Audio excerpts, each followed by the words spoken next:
Welcome back to another Wealth Wednesdays. I know we're a little bit later. Just had a couple schedule conflicts, but just wanted to get back again today. My name is Corey Phillips. I'm back with another Wealth Wednesday. I'm the founder and CEO of Social Storm LLC. I teach United youth around America how to build wealth, and we'll be back with another episode.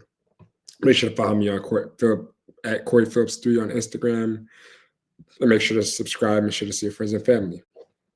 And again, I want to make this another episode dedicated to just talk about the different ecosystem and structure of wealth.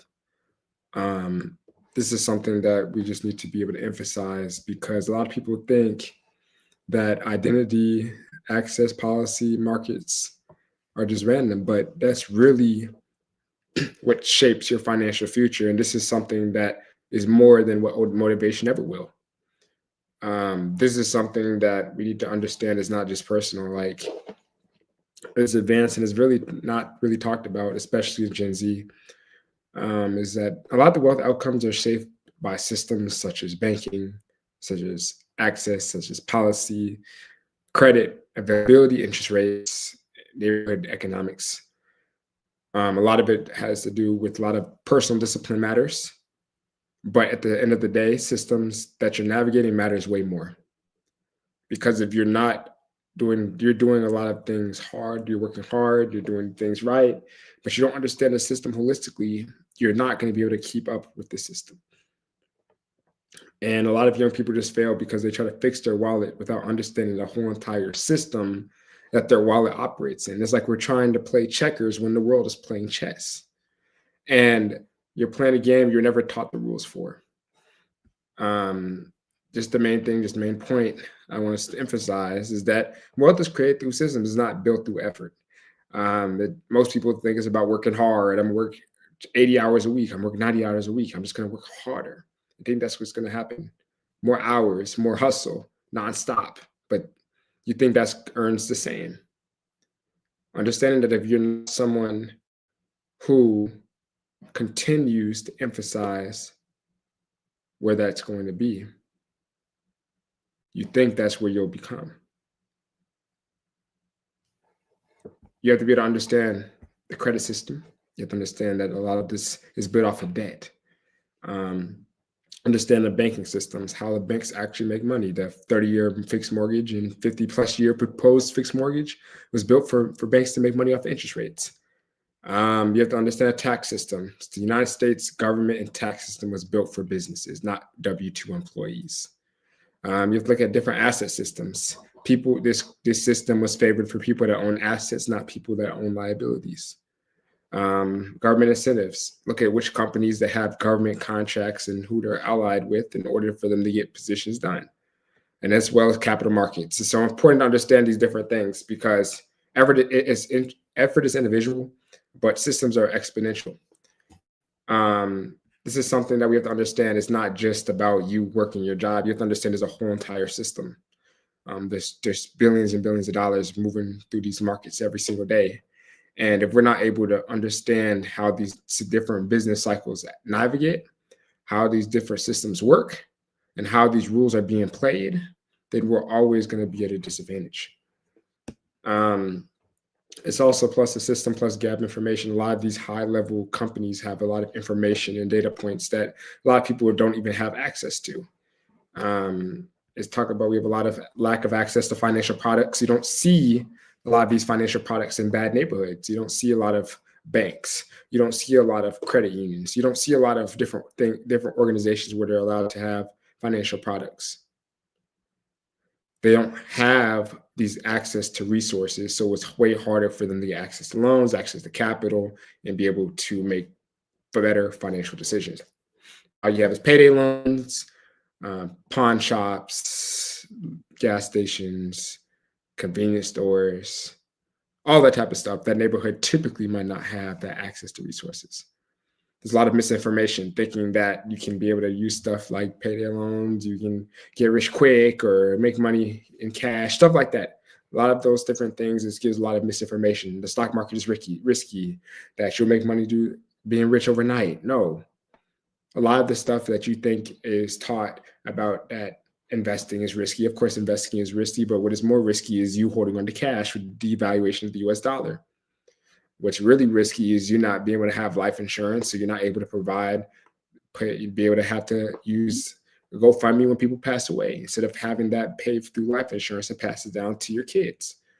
Understanding that we don't have to be able to take a lot of these loans, like the understanding that the banking system was made for bankers. It wasn't made for the people of this country to live a better life. It was made for them to get paid back to these bigger banks and pay their loans with higher interest rates over things that we typically might be paying less. But if you actually look for the compound interest calculator, we're actually paying significantly more, especially banking deserts and then underfunded schools. A lot of underfunded schools is intentional to not be able to put people in positions so that they can continue to learn, they continue to be invested in, that they can continue to be able to enjoy the similar products and services that many other schools and organizations have. And then no exposure to asset classes. A lot of these corporations make money off of people that have misinformation. And it's so important. It's important to look at the whole entire peel to the onion so you can see what happens when you get to the core. A lot of financial distress in these communities is not just because they just don't work hard. It's because there's a whole entire economic system of an onion that has been unfolded within the community that has intentionally put a position in a group of people so that they're not able to learn this information. You have to understand that this is some most complex times in terms of wealth building in the US. We have highest interest rates in 23 years, highest student debt burden ever, lowest home affordability in 40 years. You look at now, the average price of a home is over 400,000. Earlier in about 2000, about 79,000, and 85 was about 79,000. The fastest growing digital assets such as crypto, creator economy, and artificial intelligence, and then as well as the largest generational wealth transfers happen between now and 2040. It's economic, it's advanced.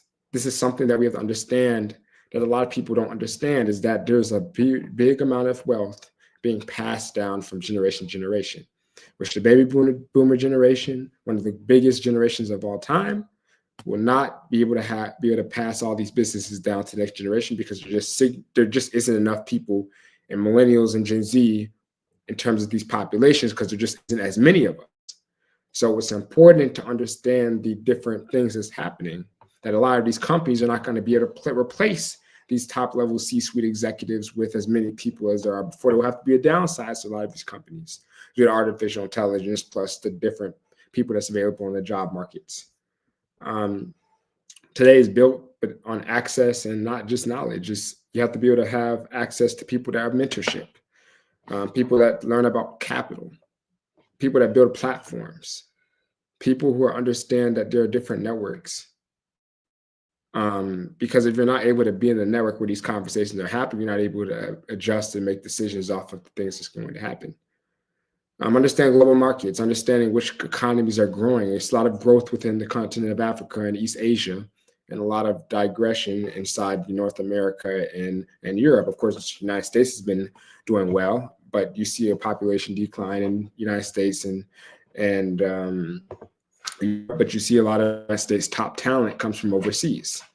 A lot of the C-suite executives are people that were born in other countries that came to the United States in terms of education and then employing some of these top companies in the world. It's a lot of brain drain, came from other countries and then came to the United States.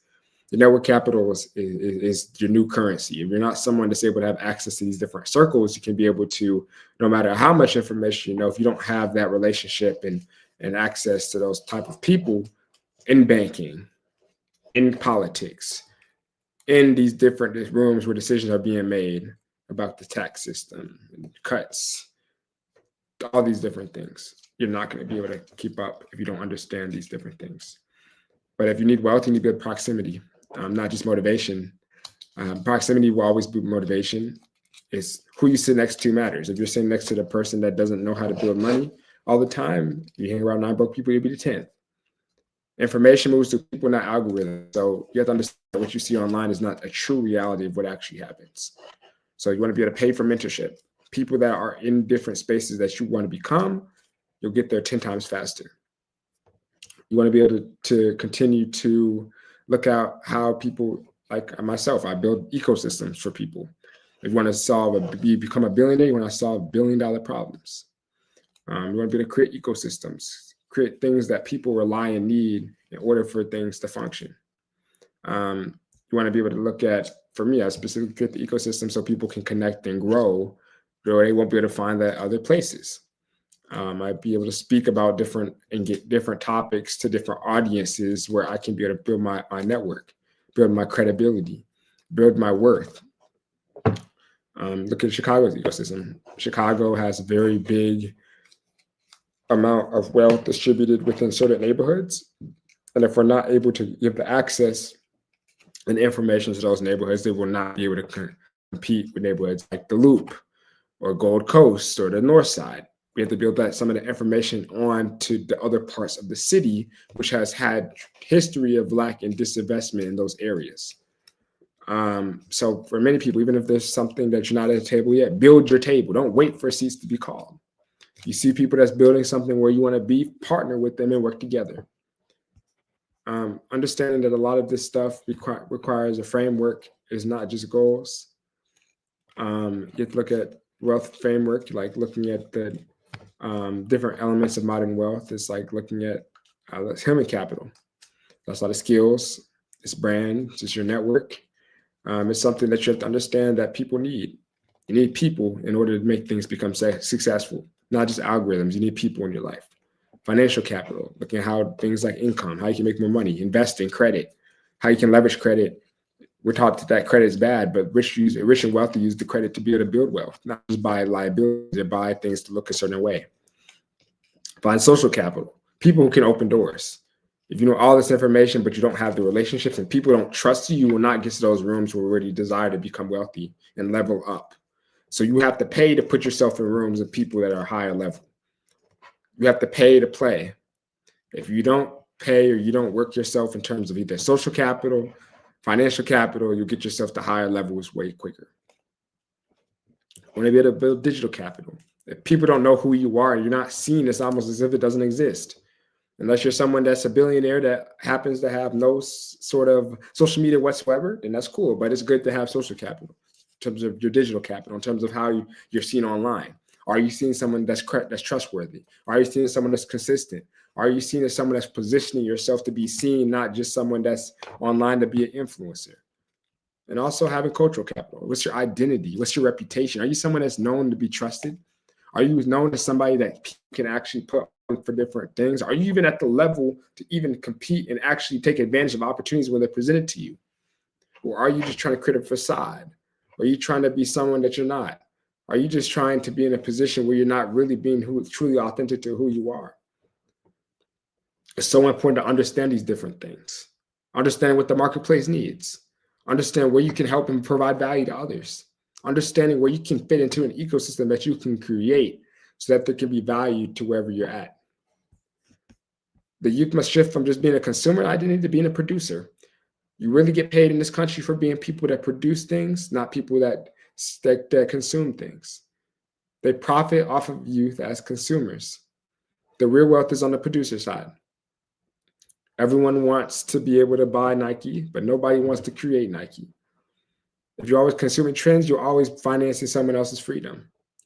You're always building someone else's brand that's taking you buying someone else's shoes you don't own, that you're not even making money off of. You create the trends, you'll continue to own the upside. So that's something that's important. Use that in content creation. Leverage these different trends. I use the quarter zip thing, and now we'll be able to reach over 500,000 people on social media, understanding that's going to be leveraged into our brand as something that we're going to use for future events. We're also going to have digital assets. Use things such as courses, videos, content creation. Those things are so important. Make different partnerships. Partner with people who are better than you in certain areas. If you're someone that has the community and someone has the mindset and vision, you're the one that use that, partner with people that can help you become stronger. You can't do it individually. The new creator economy is something that's going to continue to build over the course of time, especially as jobs don't continue to price people out of markets. There will have to be a need for new people to create things in different types of diverse ways of income in terms of being able to build and provide their own path in life. It's so important. Wealth requires your economic identity. It's not just your voice. It's not just motivation. This is an economic psyche. You need to be able to adapt. We know we have a struggling identity, but you shift it from not just having scarcity, thinking that you don't know where your next meal, you don't know where your next opportunity, you don't know where your next thing, that the world is against me. Everything is holding me back. But you strategy, you have something that people are able to provide. If you live in the United States, you have so many more resources than people that might live in second or third world countries, like the freedom of speech, the free enterprise tax system, the stock-free markets, that you have somewhere to shift into what strategy you can use based off your skill set, your purpose, and your passions to help people, to help solve problems. And you have to be look at how these different roles can be able to position yourself into those different things. Your identity determines your relationship with risk, the markets, and capital. You have to understand that if who you are and if you're someone that's starting out, and it's going to be more risk, but you have to be willing to take the risk in order to get the bigger the reward. If you don't go and take the risk, you don't expect the higher upside. It was made for risk takers. It was made for risk takers. That's the people that get the highest rate of return. But I want you all to understand that it's not about the outside noise. It's not about what everyone else is doing. It's about what you can provide value to the world and what your values truly are. Everything's going to continue to shift around you. Everything wants to keep you distracted. Everything wants you to keep you away from what the true wealth is for yourself and your family. But you have to understand where you want to be for yourself and your future and what those different steps are in order to get there. The great thing about money is that money is not one thing fit all, one size fit all. It is something that is different for every situation, every family, every type of race, different types of person, different types of lifestyles. It's unique to you. And it's up to you to decide what type of life you want to have. And the economy doesn't reward the dreamers. It rewards an individual who understands the system, builds leverage inside of it, and they become the person that future wealth requires. It's something that's so important that we have to understand is that it's not just about income. It's not just about hoping. You have, instead of us looking for more income, looking about how we can acquire more assets. Understanding that wealth is not going to be made overnight. It's going to be something that's not a 5-day plan, not a 10-day plan, 20, 30, 40, 100-year plan. Some people were fighting for 5 years, but some people are planning for the next 100. We have ownership is something that's we need in terms of economic survival. If you own something, you can be able to have that ownership in terms of how you move within your life. There's so many different things that we have to understand. It's necessary. It's no longer an option. The future money is in crypto, AI, in the creator economy. If you're someone that's not going to be proactive, you're going to be someone that's going to be reactive, living somebody else's dream. The real reason is that entrepreneurship builds generational wealth. Your job was never meant for you to live off of it. The job was meant for companies to be able to utilize you so you can be able to work. But that is no longer a reality.